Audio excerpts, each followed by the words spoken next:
जय हिंद एवरीवन। आप पूरे भारत में किसी भी राज्य से हो, चाहे मेल हो चाहे फीमेल हो, अगर आप इंडियन आर्मी पेपर की तैयारी कर रहे हो तो आप बहुत अच्छे जगह आ चुके हो। वीडियो में आगे बढ़ने से पहले मैं आप लोगों को एक बात क्लियर बता दे रहा हूँ, आप लोग पेन और कापी लेकर बैठना, ठीक है ना।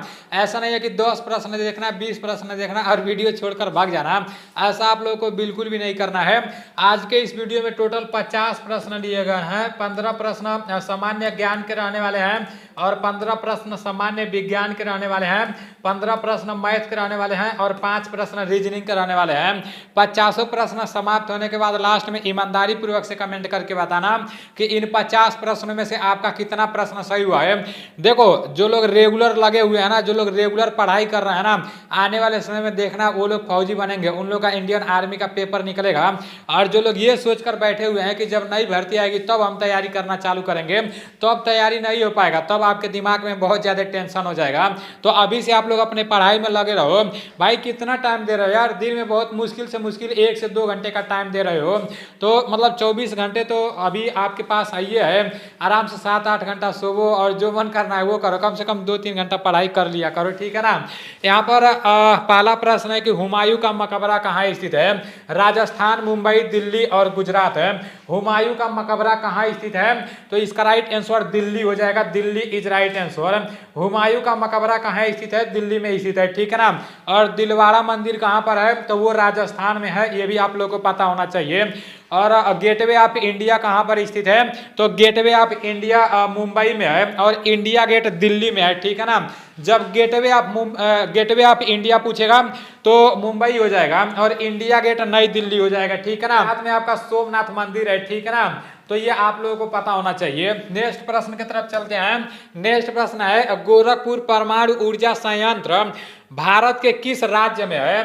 देखो, गोरखपुर परमाणु ऊर्जा संयंत्र भारत के किस राज्य में है, उत्तर प्रदेश, राजस्थान, पंजाब और हरियाणा। तो गोरखपुर नाम सुनकर आप लोग उत्तर प्रदेश ट्रिक नहीं लगा देना, ठीक है ना। आपके सामने 4 ऑप्शन है, इसका राइट आंसर हरियाणा होगा। Haryana is right answer.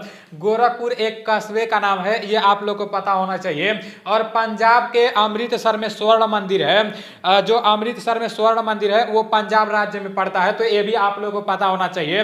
Dudhwa national park कहां पर है, तो वो उत्तर प्रदेश में है। और दिलवाड़ा मंदिर कहां पर है, तो वो राजस्थान में है, अभी पहले ही मैं आप लोग को बता चुका हूं। नेक्स्ट प्रश्न की तरफ चलते हैं। नेक्स्ट प्रश्न है क्रिकेट एशिया कप का आयोजन किस संस्था द्वारा किया जाता है। प्रश्न को समझने का कोशिश करना, ठीक है ना। प्रश्न में बोला जा रहा है कि क्रिकेट एशिया कप का आयोजन किस संस्था द्वारा किया जाता है। जो क्रिकेट एशिया कप होता है उसका आयोजन किस संस्था द्वारा किया जाता है। पीसीएल, आईसीसी, एसीसी और बीसीसीआई। तो इसका राइट आंसर एसीसी हो जाएगा। एसीसी इज राइट आंसर, ठीक है ना। नेक्स्ट प्रश्न की तरफ चलते हैं। देखो, एसीसी का फुल फॉर्म क्या होता है, एशियन क्रिकेट काउंसिल होता है, ठीक है ना। नेक्स्ट प्रश्न की तरफ चलते हैं। 1857 की क्रांति का संपूर्ण नेतृत्व किसने किया था। मैं बार बार 1857 की क्रांति से एक प्रश्न लाते रहता हूं, क्योंकि इस बार जो इंडियन आर्मी का पेपर हुआ है उसमें 1857 की क्रांति से रिलेटेड एक प्रश्न पूछा था और एक शिफ्ट में नहीं, हर शिफ्ट में एक प्रश्न पूछा जा रहा था। तो इसलिए मैं हमेशा 1857 की क्रांति से एक प्रश्न लाते रहता हूं, ठीक है ना। 1857 की क्रांति का संपूर्ण नेतृत्व किसने किया था। तात्या टोपे, लक्ष्मीबाई, बहादुर शाह जफर और नॉट इनमें से कोई नहीं। तो इसका राइट आंसर बहादुर शाह जफर हो जाएगा। Bahadur Shah Zafar is right answer. 1857 की क्रांति का संबंध किससे है, तो मंगल पांडे से है, ठीक है ना। और 1857 की क्रांति का शुरुआत कहां से हुआ था, तो मेरठ से हुआ था, यह भी आप लोग को पता होना चाहिए। नेक्स्ट प्रश्न है चंद्रयान 3 मिशन की लॉन्च तिथि क्या है, मतलब चंद्रयान 3 कब लॉन्च किया गया। बहुत सारे लोग तो भूल गए होंगे, लेकिन आप लोग को भूलना नहीं है, ठीक है ना। आपके सामने 4 ऑप्शंस है, 24 जुलाई 2023 और 14 जुलाई 2023, 13 जुलाई 2023 और 4 जुलाई 2023। तो इसका राइट आंसर 14 जुलाई 2023 हो जाएगा। चंद्रयान 3 मिशन की लॉन्च तिथि क्या है, चंद्रयान 3 कब लॉन्च किया गया था? तो 14 जुलाई 2023 को चंद्रयान 3 लॉन्च किया गया था, ठीक है ना। नेक्स्ट प्रश्न है कि कर्नाटक के राज्यपाल का क्या नाम है? कर्नाटक के राज्यपाल का नाम यहाँ पर पूछ रहा है, कर्नाटक के मुख्यमंत्री का नाम नहीं पूछ रहा है। गलती से आप लोग मुख्यमंत्री पर ट्रिक नहीं लगा देना। आपके सामने 4 ऑप्शन है, सिद्धारमैया, थावर चंद गहलोत और अनुसुईया उइके और शिव प्रताप शुक्ल। तो इसका राइट आंसर क्या हो जाएगा? कर्नाटक के राज्यपाल का नाम थावर चंद गहलोत है, ठीक है ना। अगर पूछ देगा कि कर्नाटक के मुख्यमंत्री कौन है, तो प्रेजेंट टाइम में कर्नाटक के मुख्यमंत्री सिद्धारमैया है। कर्नाटक के मुख्यमंत्री कौन है? सिद्धारमैया है। और कर्नाटक के राज्यपाल कौन है? तो थावर चंद गहलोत है। भाई आप लोग अपने दिमाग में एक बात बैठा लेना, मतलब जितना भी राज्य है, हर राज्य का राजधानी आप लोगों को पता होना ही चाहिए अगर इंडियन आर्मी का पेपर पास करना है तो, ठीक है ना। हर राज्य का राजधानी याद होना चाहिए और हर राज्य का राज्यपाल होना चाहिए, उसके वजह से हर राज्य का मुख्यमंत्री याद होना चाहिए। देखो मुख्यमंत्री और राजधानी से तो मतलब कम ही पूछता है, लेकिन इस बार राज्यपाल से बहुत ज्यादा प्रश्न पूछा गया था, इसलिए राज्यपाल के बारे में आप लोगों को पता होना चाहिए, ठीक है ना। अभी ये जो अनुसुईया उइके हैं, ये प्रेजेंट टाइम में जहां पर मणिपुर में आप सभी लोगों को पता होगा, आज से कुछ दिन पहले एक कांड हुआ था, तो वहां के राज्यपाल अनुसुईया उइके हैं, ठीक है ना। मणिपुर के जो मुख्यमंत्री हैं एन बीरेन सिंह हैं और मणिपुर के राज्यपाल कौन है? अनुसुईया उइके हैं। और हिमाचल प्रदेश के राज्यपाल कौन है? तो हिमाचल प्रदेश के राज्यपाल शिव प्रताप शुक्ल हैं, ठीक है ना। शिव प्रताप शुक्ल हिमाचल प्रदेश के राज्यपाल हैं। नेक्स्ट प्रश्न की तरफ चलते हैं। नेक्स्ट प्रश्न है विजय दिवस को मनाया जाता है, विजय दिवस कब मनाया जाता है? 3 नवंबर, 16 दिसंबर, 1 जनवरी और 2 जून। तो इसका राइट आंसर 16 दिसंबर हो जाएगा, 16 दिसंबर इज राइट आंसर। विजय दिवस कब मनाया जाता है? विजय दिवस 16 दिसंबर को मनाया जाता है, ठीक है ना। नेक्स्ट प्रश्न की तरफ चलते हैं। नेक्स्ट प्रश्न है कि विश्व का पहला देश जहां पर औद्योगिक क्रांति की शुरुआत हुई, ब्रिटेन, जर्मनी, अमेरिका और फ्रांस है। तो इसका राइट आंसर ब्रिटेन हो जाएगा, ब्रिटेन इज राइट आंसर। सभी प्रश्नों को आप लोग अपने कॉपी में लिखते जाना, ठीक है ना। अभी मैं आप लोगों को सिर्फ यहाँ पर प्रश्न इकट्ठा करके देता हूं, अगर आप लोग इधर उधर खोजने लग जाओगे ना तो बहुत ज्यादा परेशान हो जाओगे मेरे भाई। यहाँ पर जो कुछ भी बताया जा रहा है अगर यही आप याद करोगे ना तो आप देखना आने वाले समय में, मतलब जैसे जब भर्ती आ जाएगी, आप कहीं भी जाकर इंडियन आर्मी का टेस्ट लगाओगे, चाहे ऑनलाइन में चाहे ऑफलाइन में, तो देखना यही सारा प्रश्न देखने को मिलेगा, इसके अलावा दूसरा कोई प्रश्न देखने को मिलेगा ही नहीं, ठीक है ना। तो इसलिए आप लोग ईमानदारी पूर्वक से सभी प्रश्नों को नोट करते जाना। नेक्स्ट प्रश्न है भारत का प्रथम माइक्रो जंगल किस राज्य में है? भारत का प्रथम माइक्रो जंगल किस राज्य में है? पंजाब, छत्तीसगढ़, हिमाचल प्रदेश और ओडिशा। तो इसका राइट आंसर छत्तीसगढ़ हो जाएगा, Chhattisgarh is right answer.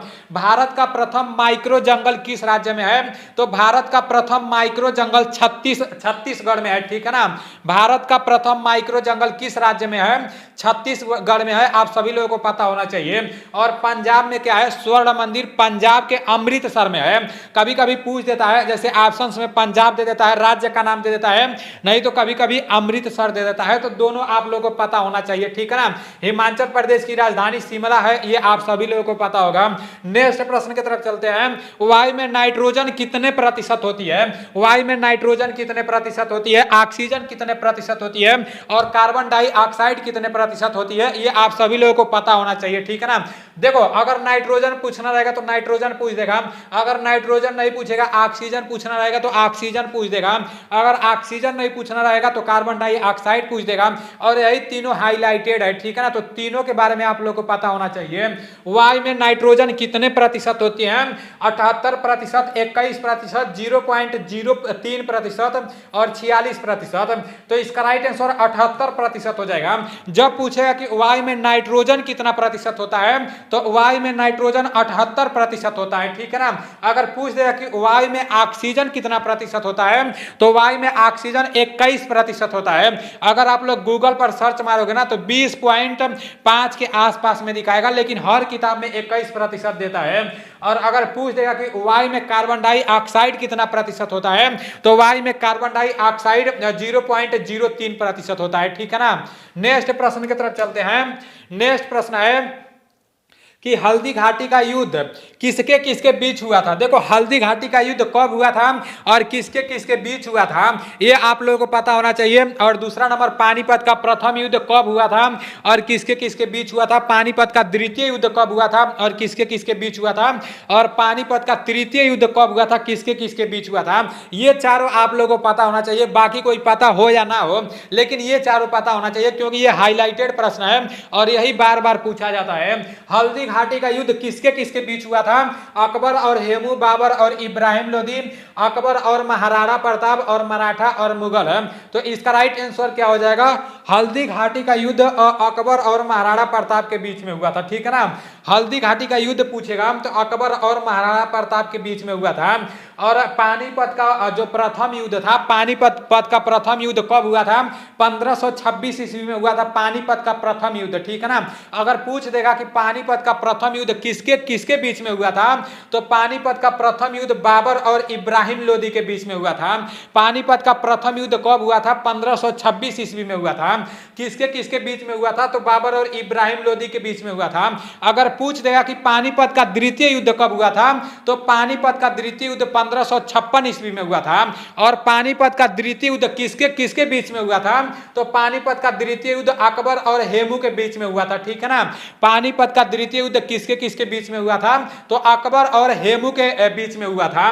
Next प्रश्न की तरफ चलते हैं। एक बात और मैं आप लोगों को बता दे रहा हूं, अगर पानीपत के तृतीय युद्ध के बारे में पूछेगा ना, तो पानीपत का तृतीय युद्ध किसके किसके बीच में हुआ था, अहमद शाह अब्दाली और मराठा के बीच में पानीपत का तृतीय युद्ध हुआ था।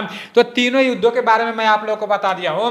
नेक्स्ट प्रश्न है कि एसबीआई की स्थापना कब हुआ, 1 अप्रैल 1935, 1 जुलाई 1955, 24 अक्टूबर 1945 और 15 अगस्त 1969। एसबीआई की स्थापना कब हुआ, एसबीआई का स्थापना आपका 1 जुलाई 1955 को हुआ था। ठीक है ना, अपने कॉपी में लिख लेना। अगर एसबीआई का स्थापना पूछेगा तो 1 जुलाई 1955 हो जाएगा।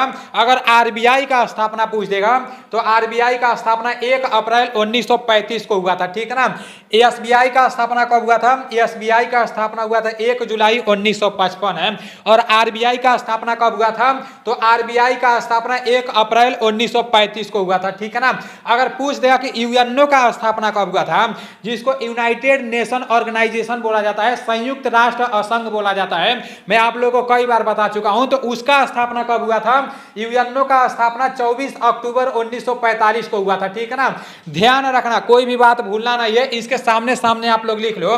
एसबीआई का स्थापना 1 जुलाई 1955 में हुआ था और आरबीआई का स्थापना 1 अप्रैल 1935 में हुआ था और यूएनओ का स्थापना 24 अक्टूबर 1945 में हुआ था।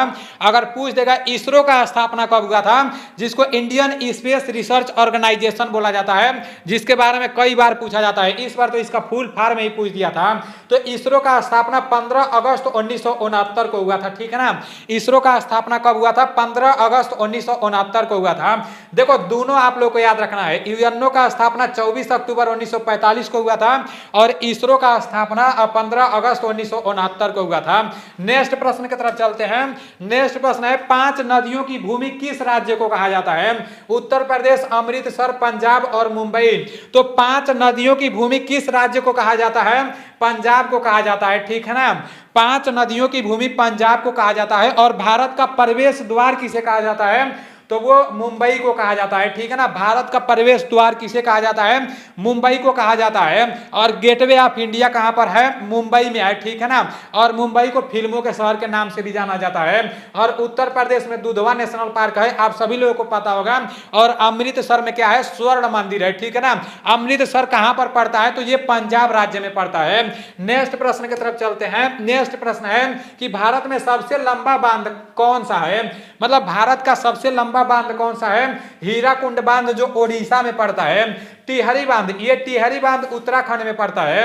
और भाखड़ा बांध और नाट इनमें से कोई नहीं। तो इसका राइट आंसर क्या हो जाएगा, भारत में सबसे लंबा बांध हीराकुंड बांध है। ठीक है ना, भारत में सबसे लंबा बांध कौन सा है? तो हीराकुंड बांध है, ठीक है ना, ये आप सभी लोगों को पता होना चाहिए। और भारत का सबसे ऊंचा बांध कौन सा है? ये आप लोग कमेंट करके बताना। मैं देखता हूं सिर्फ 2 ही 4 कमेंट आते हैं जब मैं कोई भी प्रश्न पूछता हूं, तो बाकी लोग पता नहीं क्या करते हैं, जैसे लगता है कि बस 2 ही 4 लोगों को फौजी बनना है। मेरे भाई सभी लोगों को फौजी बनना है, तो सभी लोगों का कमेंट आना चाहिए।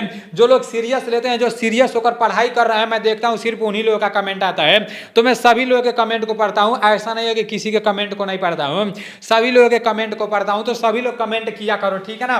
सबसे ऊंचा बांध कौन सा है आप सभी लोगों को बताना है। नेक्स्ट प्रश्न है और सामान्य ज्ञान का लास्ट प्रश्न है कि किस फसल का ज्ञान वैदिक काल के लोगों को नहीं था? किस फसल का ज्ञान वैदिक काल के लोगों को नहीं था? गेहूं, जौ, तंबाकू और चावल।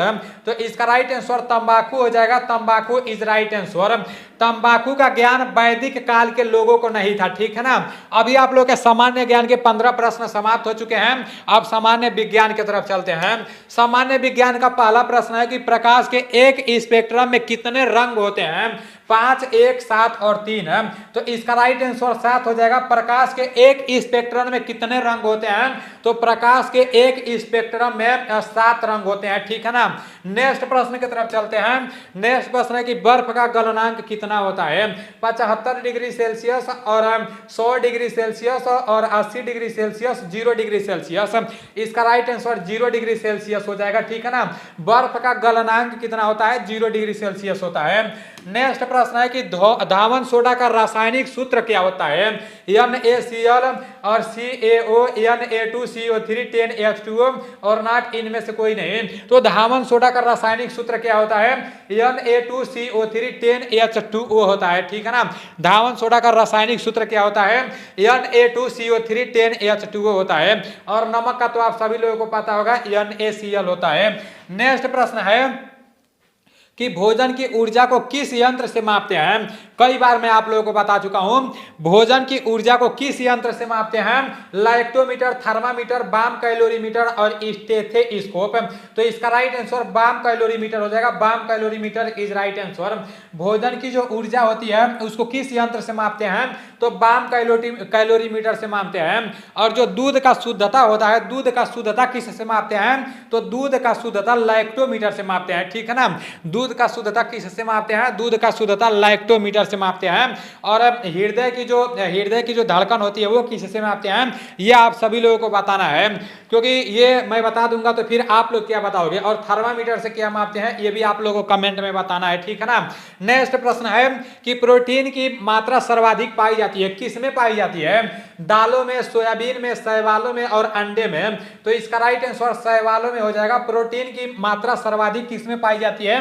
तो सबसे ज्यादा प्रोटीन की मात्रा शैवालों में पाई जाती है। और प्रोटीन का कार्य क्या है? प्रोटीन क्या कार्य करता है? तो प्रोटीन हमारे शरीर का निर्माण करता है, ठीक है ना। प्रोटीन क्या करता है? हमारे शरीर का निर्माण करता है। नेक्स्ट प्रश्न है कि रक्त परिवहन की खोज किसने की थी?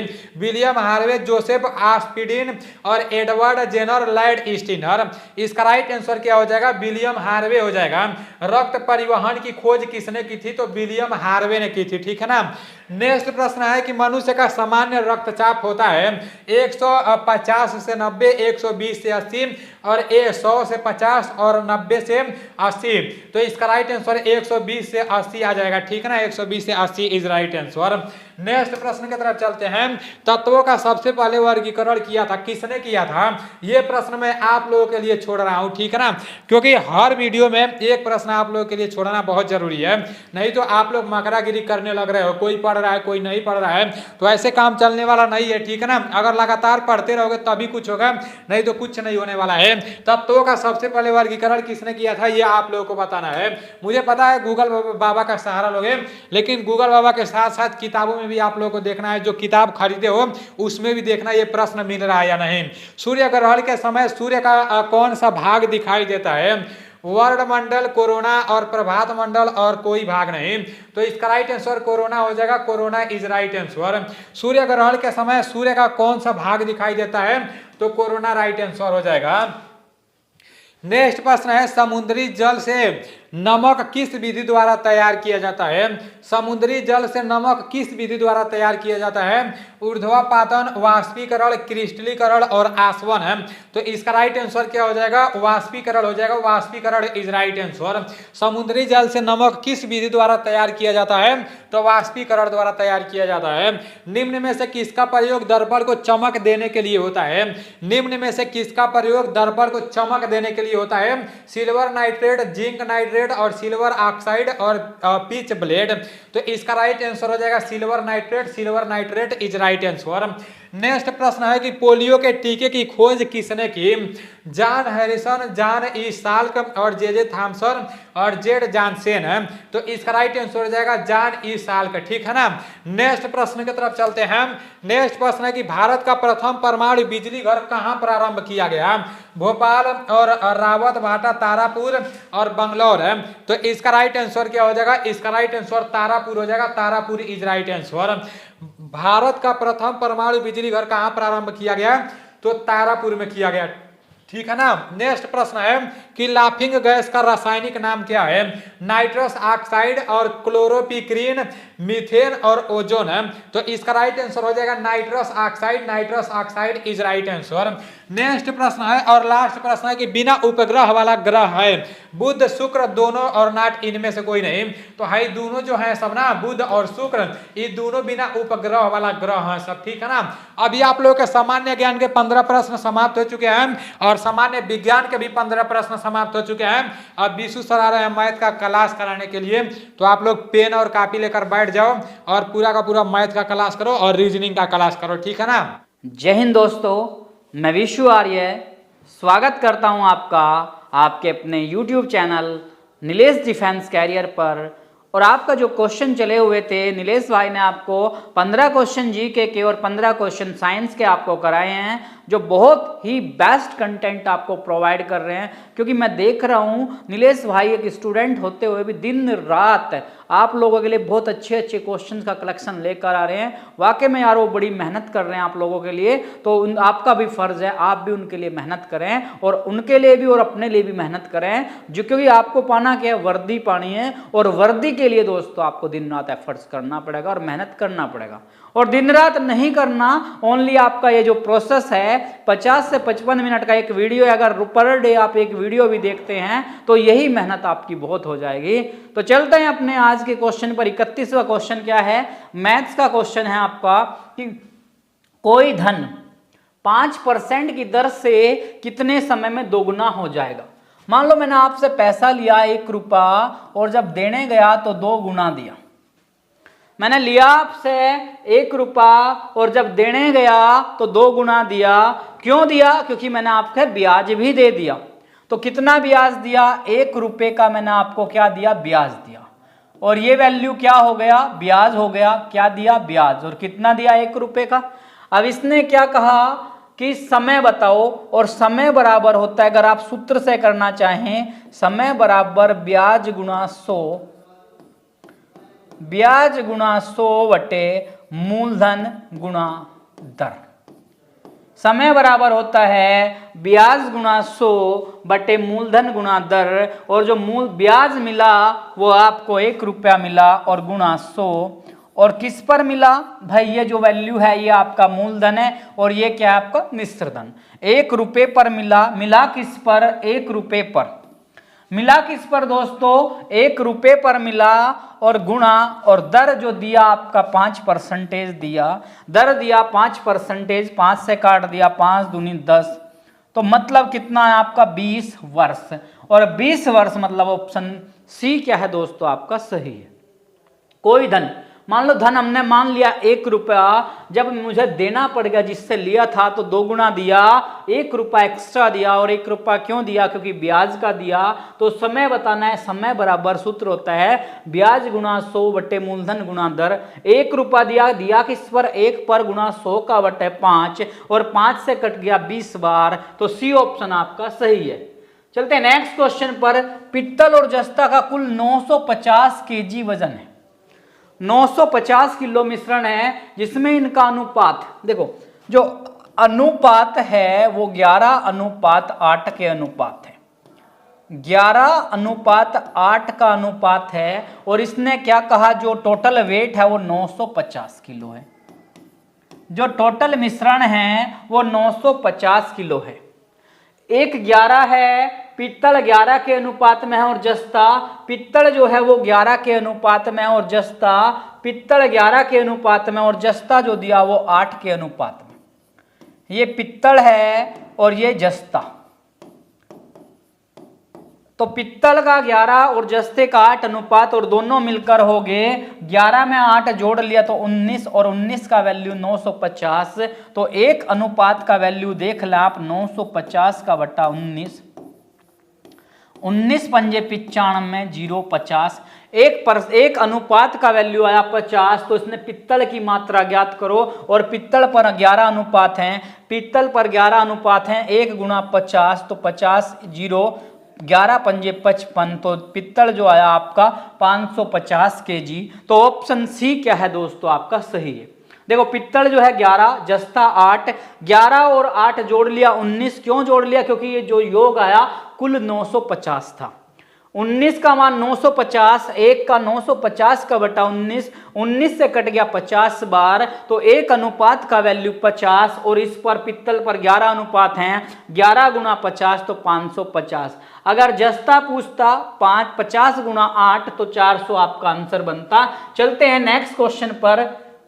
27, 63 और 72 का क्या निकालना दोस्तों आपको? लय।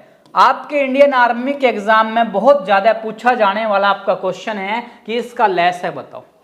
अब देखो ऐसी वैल्यू से काट लो जिससे सब कटती हो। अगर हम बड़ी वैल्यू से काटेंगे तो बड़ी वैल्यू से जिससे सब कटती हो। 9 से काट लिया, 9 तिया 27, 9 सत्ता 63 और 9 अट्ठे 72। अब ये कोई भी वैल्यू इसमें कॉमन नहीं है। 3 से काट लो 1, 7, 8, 7 से काट लो 1, 1 और 8, फिर इस 8 को 2 से काटोगे, 2 से तो डायरेक्ट 8 से भी काट सकते हैं, 1, 1 और 1। 9 तिया 27 और 8 सत्ती 56, 27 और 56 का गुणा कर दिया, 27 का 56 से गुणा किया, 1512 आपका बना, 1512। दोबारा देखें क्वेश्चन। 27, 63 और 72 का लय से निकालना। 9 से हमने काट लिया 3 बार, 9 से 7 बार, 9 से 8 बार कट गया, फिर 3 से 1, 3 नहीं कटा जूका तू, फिर 7 से 1, 1 और 8, फिर 8 से काट लिया 1, 1, 1। अब गुणा कर लिया, 9 तिया 27, 7 अठी 56, 27 और 56 की गुणा किया, 1512 आपका दोस्तों सही आंसर। मतलब बी ऑप्शन क्या है आपका सही है। चलते हैं नेक्स्ट क्वेश्चन पर। एक स्कूल में 160 लड़के हैं, बहुत ज्यादा पूछा जाने वाला आपका क्वेश्चन, और लड़कियां 340। देखो लड़के जो हैं वो 160 हैं और लड़कियां जो हैं वो 340 हैं। भाई लड़कों की जो संख्या है वो, लड़कों की संख्या जो है वो 160 है और लड़कियां 340 है। इसने क्या कहा? स्कूल में लड़कों का प्रतिशत बताओ। अब पहले एक बार चेक कर लें आप कि लड़के और लड़कियों की टोटल संख्या, तो लड़के और लड़कियां कुल हो गए 160 में 340 को जोड़ दिया, 0, 6 और 4 10, 3 और 1 4 और 1 5, 500 कुल हो गया। 160 में 340 जोड़ दे तो 500 कुल हो गया। इसने पूछा कि इसका लड़कों का प्रतिशत, तो लड़कों का प्रतिशत जिसका पूछ लिया वो बताएंगे। लड़कों का प्रतिशत पूछ लिया, लड़के 160 हैं। लड़के कितने? 160, कितनों में से? 500 में से 160 लड़के हैं, 500 में से और गुणा 100। 2 0 से 2 0 और 5 से कटा, 5 तिया 15, 1 बचा 0 और 5 दूनी 10। तो यानी कि लड़कों का जो परसेंटेज आया वो 32% आया। और 32% का मतलब सी ऑप्शन क्या है दोस्तों आपका सही है। लड़के 160 और लड़कियां 340, तो टोटल जोड़ लिया 500 हो गए। इसने कहा लड़कों का प्रतिशत, तो 160 का बटा 500 गुणा 100, 2 0 कट गया और 5 से कटा 32 बार, तो लड़कों का प्रतिशत हो गया 32। अगर लड़कियों का प्रतिशत पूछता तो 340 बटा 500 और गुणा 100 काट पीट करते तो वो 68% बनता। लेकिन पूछा हमारे से किसका? लड़कों का, तो आपका सी ऑप्शन सही है। एक ट्रेन जिसकी लंबाई एक पुल की लंबाई की आधी है, यदि पुल की लंबाई 1 किलोमीटर है तो ट्रेन 2 मिनट में पुल को पार करती है।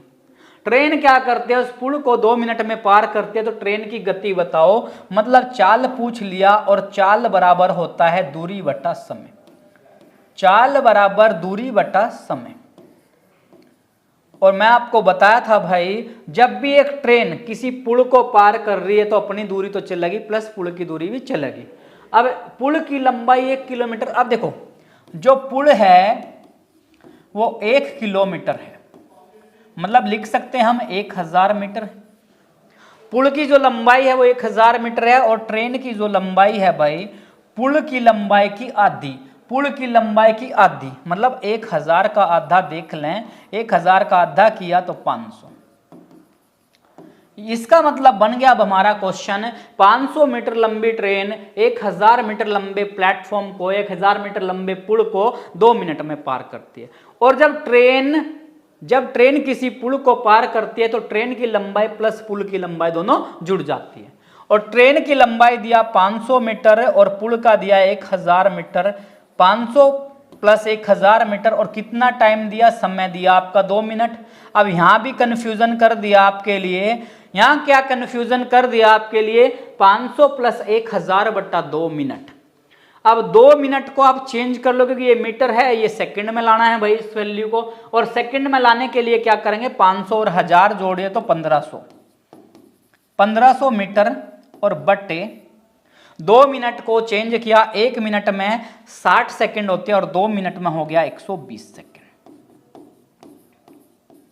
120 सेकंड अगर मैं इसको काट दूं तो आपका आंसर जो आएगा पॉइंट वगैरह में समथिंग आएगा, लेकिन आपको आंसर करना है किलोमीटर प्रति घंटा। क्यों? क्योंकि ये आंसर किलोमीटर प्रति घंटा में दिया और जब वैल्यू को चेंज करेंगे मीटर प्रति सेकंड को किलोमीटर में तो 18 का बटा 5 आप वैल्यू आप इसकी मल्टीप्लाई करते हैं।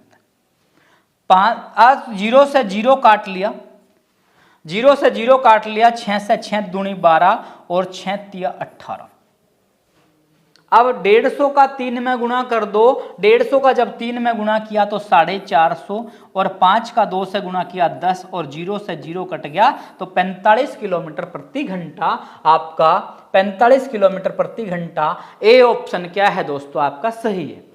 या आप कर सकते क्या है, देखो क्वेश्चन को दोबारा पढ़ें, समझें, क्वेश्चन को समझने का तरीका देखें एक बार आप आराम से ध्यान। चाल बराबर दूरी बटा समय। जो पुल दिया, पुल की लंबाई की आधी है, कौन? ट्रेन। ये लाइन बड़ी इंपॉर्टेंट है आपकी। तो ट्रेन की लंबाई देखनी कितनी है, जो पुल की लंबाई है वो 1 किलोमीटर मतलब 1000 मीटर है। और ट्रेन क्या दिया, इससे आधी दी तो 1000 का बटा 2 तो 500 मीटर आ गया। चाल बराबर दूरी बटे समय और 500 मीटर आपका प्लस 1000 मीटर, 500 मीटर प्लस 1000 तो 1500 मीटर हो गया बटा 2 मिनट। 1 मिनट में 60 सेकंड और 2 में 120 सेकंड। क्यों? क्योंकि मीटर प्रति सेकंड में चेंज कर लिया, लेकिन आंसर तो किलोमीटर प्रति घंटा में गुणा 18 बटा 5। 0 से 0 चेंज कर लिया, 6 से 2 बार, 6 से 3 बार। अब 150 का 3 में 450 का बटा 10 किया तो 45 किलोमीटर प्रति घंटा। ए ऑप्शन आपका सही है। 40 व्यक्ति एक कार्य को 30 दिन में, देखो 40 व्यक्ति कितने दिन में, 30 दिन में कर रहे हैं और पूछ क्या लिया, 15 व्यक्ति कितने दिन में करें। क्या पूछ लिया, बड़ा सिंपल सा क्वेश्चन और आर्मी के एग्जाम में बहुत ज्यादा क्वेश्चन चलता है ये आपका। 40 व्यक्ति 30 दिन में तो 15 व्यक्ति कितने दिन में, तो 40 गुणा 30 और ये 15 उधर गुणा में है, इधर आया तो बटे में गया और बराबर दिन।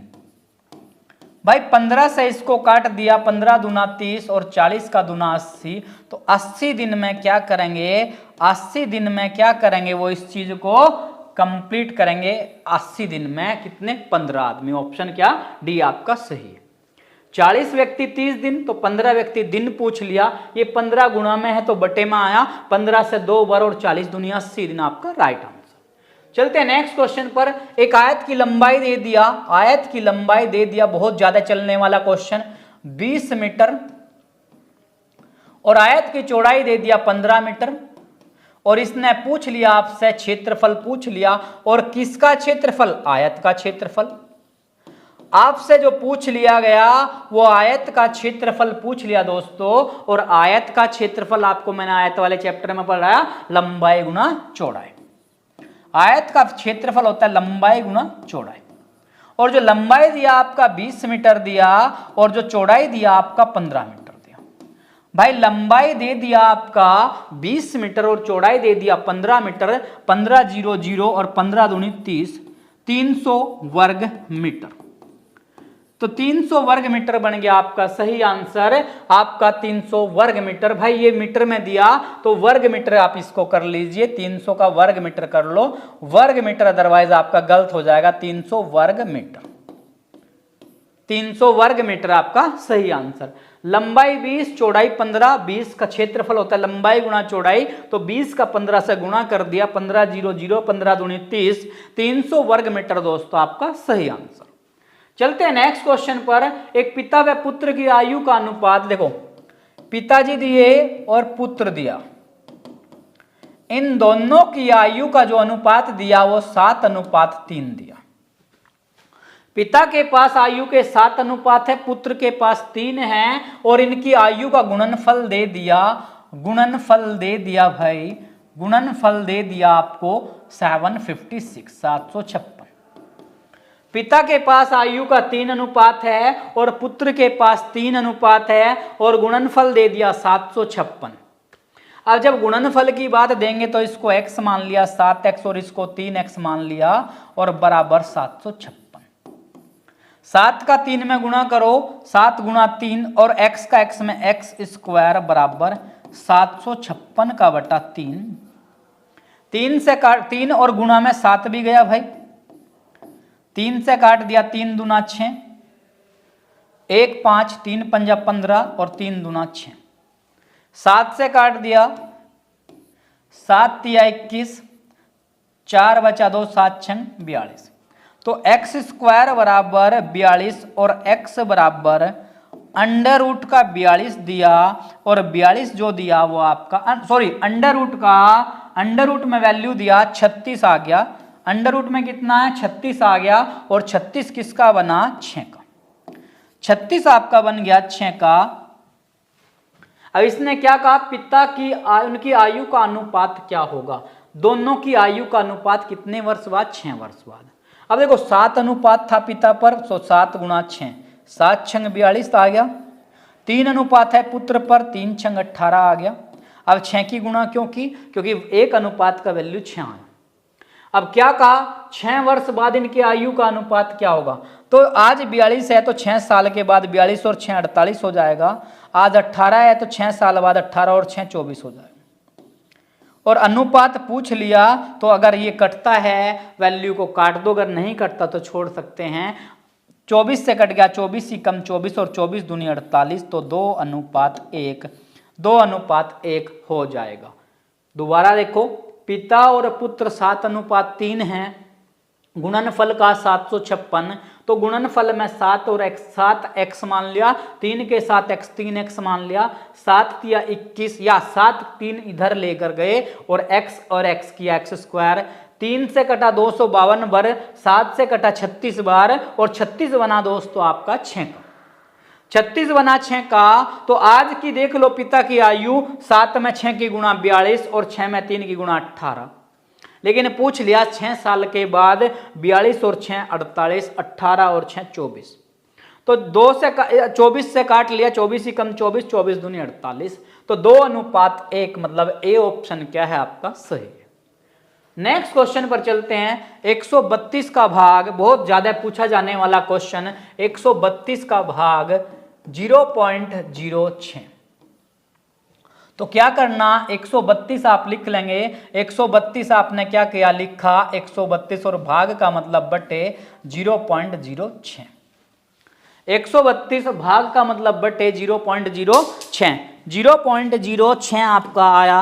अब क्या 0.06 आपका आया दोस्तों, पॉइंट हटाया तो 2 जीरो ऊपर बढ़ गई, पॉइंट हटाया तो 2 जीरो बढ़ गई। क्यों बढ़ी, जितने पॉइंट के बाद अंक उतनी जीरो बढ़ा दो। अब 6 से काट दिया, 6 दूनी 12, 1 आया, 1 बचा 2, 6 दूनी 12, और 2 जीरो, तो 2200 आपका आंसर बना। और 2200 मतलब ए ऑप्शन क्या है दोस्तों आपका सही है।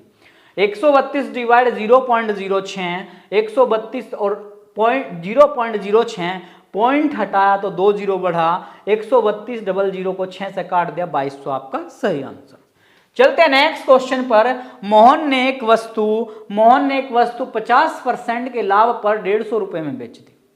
देखो, मोहन ने एक वस्तु 50% के लाभ पर 150 में बेच दी। मान लो वस्तु का जो मूल्य था, वस्तु का मूल्य जो है वो 100% है।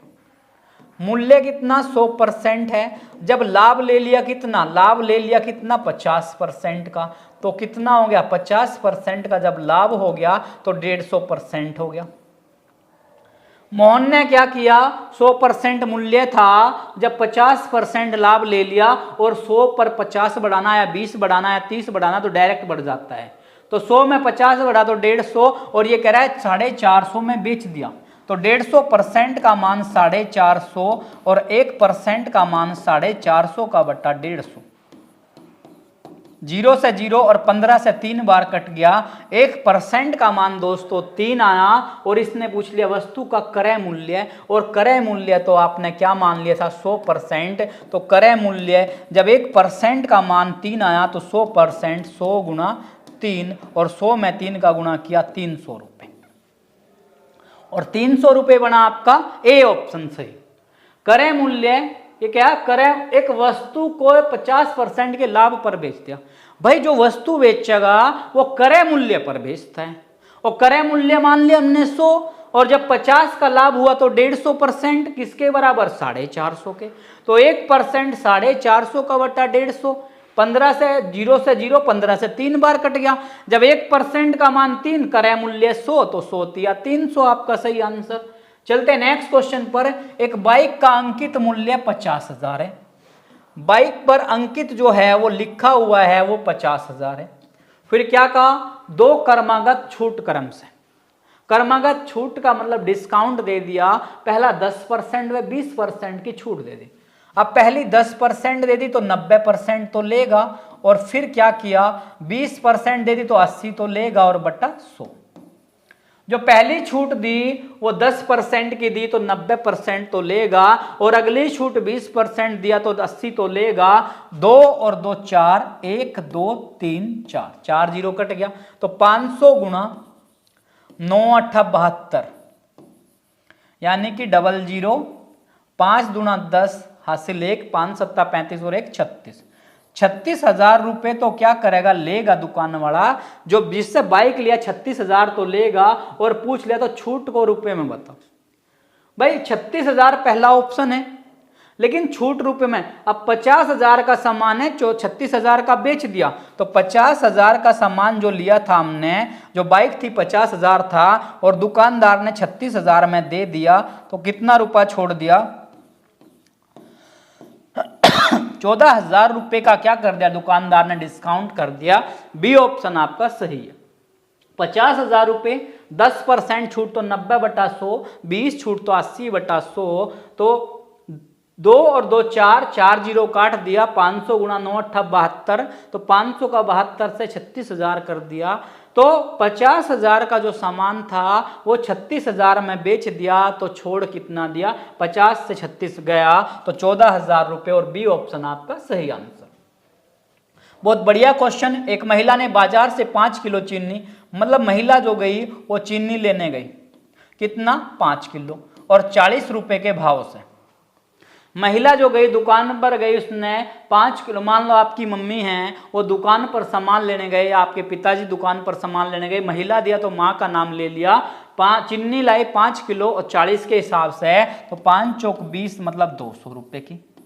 200 रुपए की क्या ले आई, चीनी ले आई, कौन, हमारी मम्मी भाई। अब फिर क्वेश्चन में क्या कहा, 4 किलो चावल, मतलब चावल जो आगे भाई 4 किलो, और कितने के भाव से 40 के भाव से 4 किलो, तो 4 चौक 16, 160 रुपए के क्या आगे चावल आगे। फिर तीसरी चीज क्या कहा, 2 किलो मैदा, मतलब जिससे क्या बनाना आपको, मैदे से बनाना आपको, मतलब कुलचे टाइप में बनाना है या किसी भी वो जो छोले भटूरे बनते हैं वो मैदा से बनते हैं। तो मैदा ले लिया कितना, 2 किलो मैदा 30 रुपए प्रति किलोग्राम की दर से। अब ये कितना ले लिया, 2 किलो, और कितनी की दर से, 30 की दर से। तो 30 दूनी 60। तो इसने पूछ लिया महिला ने बाजार से कुल कितने रुपए का सामान खरीदा। देखो 5 किलो 40 के भाव से है, तो 40 पंजा 200 रुपए का तो सामान चीनी ले लिया। चावल 4 किलो और 40 के भाव से, तो 40 दूनी 4 चौक 16 160। फिर लिया 2 किलो मैदा 30 के भाव से, तो 2 गुना 30 60। इसने कहा महिला ने कुल कितने रुपए का सामान खरीदा। तो यही तो सामान खरीदा भाई महिला ने जो सामान खरीदा ये सारा का सारा खरीद लिया। और कितने रुपए हो गए, जोड़ देंगे 0, 6 और 6 12 का 2 का हासिल 1, 2 और 1 3 और 1 4। यानी कि महिला ने जो सामान लिया वो 420 रुपए का लिया। महिला ने जो सामान लिया वो 420 का लिया। अब 420 इसमें ऑप्शन नहीं दिख रहा, तो हम क्या करते हैं, एक ऑप्शन को आपके चेंज कर लेंगे। ऑप्शन डी को क्या कर लिया दोस्तों, आपने चेंज कर लिया, जिससे आपको पता लग गया 420 रुपए आपका सही आंसर। कभी कभी क्या होता है, टाइपिंग में मिस्टेक हो जाती है भाई, मानवीय भूल है, हो सकती है, आपसे भी होती है, हमारे से भी होती है, और जो टाइपिंग कर रहे हैं उनसे भी हो सकती है। तो इसमें कोई बड़ा इश्यू नहीं है, आपको बस क्वेश्चन का कंटेंट को समझना है, क्वेश्चन में दिया क्या हुआ है। देखो चीनी लिया 5 किलो 40 के हिसाब से, 5 किलो 40, तो 40 पंजे 200। चावल लिया 4 40 के हिसाब से, 4 गुना 40 160। फिर 2 किलो मैदा लिया 30 के हिसाब से, 60 रुपए का ये हो गया। 0 6 और 6 12, 2 और 1 3 और 1 4, 420 रुपए का टोटल सामान ले लिया। तो डी ऑप्शन अपना सही बना लिया हमने। चलते हैं नेक्स्ट क्वेश्चन पर। कितने समय में 6000 रुपए 7200 रुपए हो जाएंगे। भाई मैंने आपसे उधारा पैसा लिया 6000 रुपए और 7200 देना पड़ गया। भाई उधारा लिया 6000 रुपए, देना पड़ गया 7200। क्यों देना पड़ गया भाई, क्योंकि इसलिए देना पड़ गया, मुझे जरूरत पड़ी पैसों की और मैंने ले लिया आपसे और देना पड़ गया 7200। तो मुझे 1200 रुपए क्या हुआ, आपसे एक्स्ट्रा देना पड़ गया। 1200 रुपए ज्यादा देना पड़ गया। 1200 क्यों दिया, इसलिए दिया क्योंकि 1200 का ब्याज देना पड़ गया मुझे। अब ये 1200 रुपए ब्याज दिया जो मैंने, वो 6000 पर दिया, और गुणा क्या किया 100, और बटे जितना परसेंटेज दिया वो लिख लेंगे 4%। तो समय निकल जाएगा हमारा, क्या निकल जाएगा, समय। अगर फॉर्मूला रखना तो वो रख लें, अगर डायरेक्ट करना तो वो देख लें। 1200 दिए किस पर, मूलधन पर देंगे। 1200 बटे 6000 गुणा 100 और बटे 4। क्यों कर लिया, क्योंकि ये आपका क्या दिया, टाइम प्रतिशत दिया। तो 2 0 से 2 0 और 0 से 0 कट गया। 6 से कट गया, 6 दूनी 12 20 आ गया, और 4 से कट गया आपका 5। तो आपका आ गया 5 वर्ष, और बी ऑप्शन आपका क्या बना दोस्तों, सही बना। 6000 7200, तो 1200 मिल गया किस पर, 6000 पर, गुणा 100 बट्टा 4। 2 और 1 3 0 कट गया, और 6 से काटा 20, 4 से कटा 5 बार। नेक्स्ट चलते हैं आप 44। एक समबाहु त्रिभुज का क्षेत्रफल। समबाहु मतलब जिसकी सभी की सभी भुजाएं क्या होती है, समान होती हैं। All sides are equal. समबाहु त्रिभुज का क्षेत्रफल दिया हुआ है, समबाहु त्रिभुज का क्षेत्रफल। समबाहु त्रिभुज का क्षेत्रफल दिया 64√3 और वर्ग मीटर दिया। 64√3 वर्ग मीटर दिया किसका, समबाहु त्रिभुज का क्षेत्रफल। अब समबाहु त्रिभुज का जब क्षेत्रफल दिया तो क्षेत्रफल का सूत्र होता है भुजा का स्क्वायर गुणा √3/4 और बराबर 64√3। समझ आया भाई, भुजा का स्क्वायर गुणा √3/4 बराबर √3/4। इसके बटे 1 मान लिया, √3 से √3 कैंसिल हो गया। अब क्या करा हमने, क्रॉस मल्टीप्लाई कर लिया। क्या कर दिया, क्रॉस मल्टीप्लाई ऐसे कर दिया भाई। तो भुजा का स्क्वायर बराबर 4 गुणा 64। 64 का 4 से गुणा किया, 64 का 4 से गुणा किया, 4 चौक 16, 4 छिक्का 24 और 1 25। तो भुजा का स्क्वायर बराबर 256 और भुजा बराबर अंडर रूट में 256 गया और 256 किसका बना, 16 का बना। 256 किसका बना? 16 का। तो भुजा हमारी आ गई 16, ये भी 16, ये भी 16। समबाहु त्रिभुज में सारी की सारी भुजाएं क्या होती है? समान होती हैं। तो बी ऑप्शन आपका सही बना। समबाहु त्रिभुज का क्षेत्रफल दिया 64√3, भुजा का स्क्वायर गुणा √3/4 बराबर 64√3। √3 से √3 कट गया और क्रॉस मल्टीप्लाई कर दिया। 64 का 4 से 256 और 256 बना दोस्तों 16 का, और 16 आपका आंसर क्या बना? सही बना। चलते नेक्स्ट क्वेश्चन पर कि 4/5 को प्रतिशत के रूप में लिखो। प्रतिशत किया तो गुणा 100 का किया। इसका मतलब क्या है? जो 4 है वो 5 का कितना प्रतिशत है? 5 से काट दिया, 5 दूना 10, 20 और 20 चौक 80। तो कितना आ गया? 80%। इसका मतलब क्या है? जो 4 है वो 20 का, 4 है जो 5 का 80%। चलते हैं नेक्स्ट क्वेश्चन पर। यहां तक जो आपका पोर्शन था वो मैथ के क्वेश्चन हुए 15। अब चलते हैं अपना लास्ट सेक्शन, उसमें क्या है आपका? रीजनिंग के क्वेश्चन आगे। रीजनिंग में क्या दिया? 10,000 सीरीज दे दी, और आपको दिख भी रहा होगा भाई सीरीज में क्या दिया हुआ है? 5,000, 2,500 और 1,250। 10,000 से 5,000 आया, 5,000 से 2,500, और आपको दिखाई क्या दिया सीरीज में? भाई सीरीज घट रही है। या फिर दूसरा तरीका दिया, आपको सीरीज डिवाइड होती हुई दिख रही है। 10,000 को 2 से भाग किया 5, 5,000 को 2 से भाग किया 2,500, मतलब 2,500, 2,500 को 2 से भाग किया मतलब 1,250, और 1,250 को 2 से भाग किया। अब 1,250 को आपने 2 से भाग किया, 2 छिक्का 12, 5 2 दूना 4, 1 बचा 0 और 2 पंजा 10। तो आपका आंसर बना 625। मतलब सीरीज को देखना है और सीरीज के अकॉर्डिंग आपको चल देना है। 2 से भाग, फिर 2 से भाग, 2 से और 2 से, इस तरह भाग होता हुआ चला गया, तो लास्ट में आ गया आपका 625। क्वेश्चन नंबर चलते हैं 47 पे, और इसमें कहा बॉय का कोड, गर्ल का कोड और मम्मी का कोड पूछ लिया। मतलब BOY, बॉय का कोड दिया 42। अब कैसे दिया भाई चेक करेंगे। और गर्ल का कोड दिया आपसे GIRL, गर्ल का कोड आपसे 46 दिया। और मम्मी का कोड पूछ लिया MUMMY, मम्मी या फिर माँ का कोड, मम्मी का कोड पूछ लिया। भाई बॉय दिया आपका 42, अब 42 कैसा है वो चेक करो। गर्ल का 46 और मम्मी का कोड पूछ लिया। अब देखो बी जो होता है वो 2 पर होता है अल्फाबेट में, ओ जो होता है 15 पर, और वाई होता है आपका 25 पर। 25 में 15 जोड़े 40, और 2 और जोड़ दिए तो 42 बन गया, यानी कि इन सबको जोड़ दिया 42 बन गया। जी होता है आपका 7 पर, आई 9 पर, और आर होता है 18 पर, और एल होता है 12 पर। 18 और 12 30, तो 39, 39 और 7 46 बन गया। तो मम्मी का कोड पूछ लिया, तो एम होता है आपका 13 पर, एम होता है आपका 13 पर।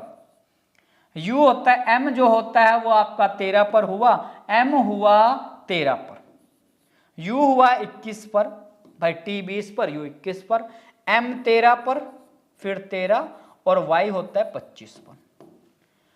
13 दूनी 26, 13 ती 39, भाई 13 और 13 26 और 13 ती 39, 39 में 25 जोड़ा 64 और 21 और जोड़ दिया तो 85 हो गया, 85। तो मम्मी का कोड दिया 85, मम्मी का कोड दिया 85, यानी कि मम्मी का कोड बन गया 85। अगर मैं आपसे पूछ लूं कि पापा का कोड क्या बनेगा, और वो कमेंट सेक्शन में आपको आंसर लिखना है दोस्त।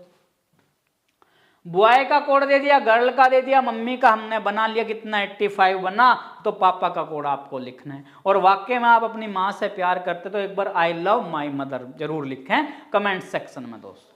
और पापा का कोड क्या बनेगा अल्फाबेट के अनुसार, वो भी आपको रिप्लाई करना है। चलते हैं नेक्स्ट क्वेश्चन पर। 144, फिर एक सीरीज का दे दिया क्वेश्चन भाई, 100, 64, 36 और 16, और फिर पूछ लिया नेक्स्ट क्या आएगा। बहुत ज्यादा चलने वाला क्वेश्चन इस तरह का आता है आपका, 144, 100 मतलब 44 घटे, 36 घटे, कुछ इस तरह का घटता हुआ जा रहे हैं। लेकिन दूसरा क्रम देखें तो 100 दिखा या 36 दिखाई दिया, 16, हमें पैटर्न दिख रहा है किसका, एक वर्ग का पैटर्न दिखा। जो 144 होता है 12 का स्क्वायर 144, 10 का स्क्वायर 100, 8 का स्क्वायर 64, 6 का स्क्वायर 36 और 4 का स्क्वायर 16। 12 से 10 आया, 10 से 8, 8 से 6, 6 से 4 और 4 से फिर क्या होगा भाई 2 और 2 का स्क्वायर किया तो 2 दूनी 4 और 4 बना आपका डी ऑप्शन दोस्तों आपका सही बना।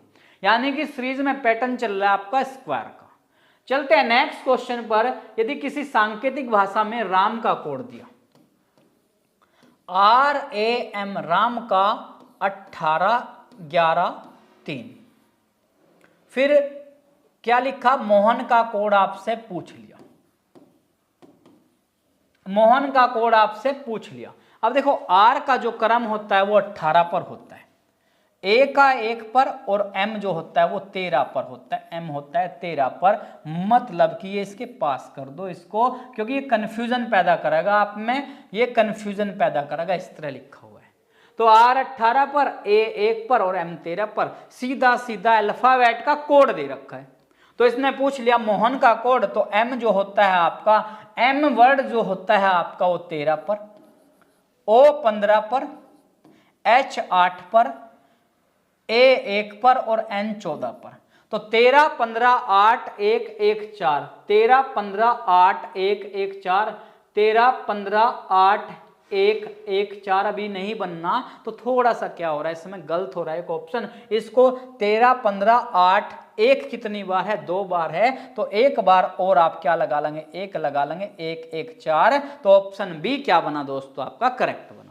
भाई मैंने बोला टाइपिंग में कभी कभी ऑप्शन में मिस्टेक हो सकती है तो कोई बात नहीं, उसको इजीली हैंडल कर लेंगे, इतनी बड़ी बात नहीं है कोई, क्योंकि हमारा मेथड क्या है, सही होना चाहिए तो हमारे से क्वेश्चन गलत नहीं होगा। नेक्स्ट क्वेश्चन पर चलते हैं 50वां। और जैसा कि मैं आपको हर दिन एक जीके का इस तरह का क्वेश्चन कराता हूं, जो रीजनिंग में भी इंपॉर्टेंट होता है। भारत का द्रौपदी मुर्मू, भारत का जो दिया द्रौपदी मुर्मू दिए, और ये क्या हमारी राष्ट्रपति जी हैं। आपको कमेंट सेक्शन में बताना है कि द्रौपदी मुर्मू कौन से नंबर की राष्ट्रपति हैं। दूसरा कमेंट सेक्शन में बताना है किस राज्य की हैं। जो द्रौपदी मुर्मू जी हैं वो कौन से राज्य की हैं, कौन से नंबर की राष्ट्रपति हैं। और इसमें पूछ लिया अमेरिका, तो अमेरिका का क्या पूछा, राष्ट्रपति। जब भारत का संबंध भारत के किसी राष्ट्रपति का नाम दिया तो अमेरिका का संबंध भी अमेरिका के किसी राष्ट्रपति से होगा। तो आपको आंसर देना है डोनाल्ड ट्रंप, कमला हैरिस, जो बाइडेन और ऋषि सुनक। इन 4 में से इसका एक प्रॉपर आंसर है तो वो आपको रिप्लाई करना है। अमेरिका की आपको राजधानी रिप्लाई करनी है, अमेरिका की क्या राजधानी रिप्लाई करनी है, और अमेरिका के राष्ट्रपति का नाम रिप्लाई करना है आपको क्वेश्चन में, और अमेरिका के उपराष्ट्रपति का नाम रिप्लाई करना है आपको आंसर में। अब क्यों करना है, इससे पता चल जाएगा कि आपकी पढ़ाई का लेवल क्या चल रहा है, क्योंकि यहां से उपराष्ट्रपति का नाम पूछ चुका है आपके इंडियन आर्मी के TCS वाले एग्जाम में। तो आपको इसका आंसर रिप्लाई करना है। और कल वाले क्वेश्चन का नागालैंड हमारा क्वेश्चन था कि नागालैंड और नागालैंड की राजधानी का नाम दिया था, और नागालैंड की दोस्तों राजधानी है, बहुत से भाइयों ने बहुत अच्छा आंसर कमेंट सेक्शन में दिया, नागालैंड की राजधानी कोहिमा। नागालैंड की राजधानी क्या है, कोहिमा है, और नागालैंड पूर्वोत्तर का राज्य है। तो आपका आज का क्वेश्चन भारत द्रौपदी मुर्मू, तो अमेरिका का आपको राष्ट्रपति का नाम बताना है, राजधानी बतानी है अमेरिका की, और उपराष्ट्रपति का नाम बताना है। ये थे दोस्तों आज 50 बेहतरीन क्वेश्चन जो बार बार आपके एग्जाम में रिपीटेड होते हैं। ध्यान रखें, एक नोटबुक जरूर बनानी है, set number 1, set number 2, set number 3, और आपके पास बहुत अच्छा सा डाटा इकट्ठा हो जाएगा। और जब आप उसको रिवाइज करोगे तो आपको इतनी प्रॉब्लम नहीं होगी। और आप सभी से एक रिक्वेस्ट करना चाहूंगा, आप पर डे का वर्क पर डे ही करें, क्योंकि अगले दिन करोगे तो डाटा एक्स्ट्रा हो जाएगा जिसको आप प्रॉपर नहीं कर पाओगे। तो चलो तो मिलते हैं दोस्तों इसी के साथ नेक्स्ट वीडियो में। जय हिंद दोस्तों।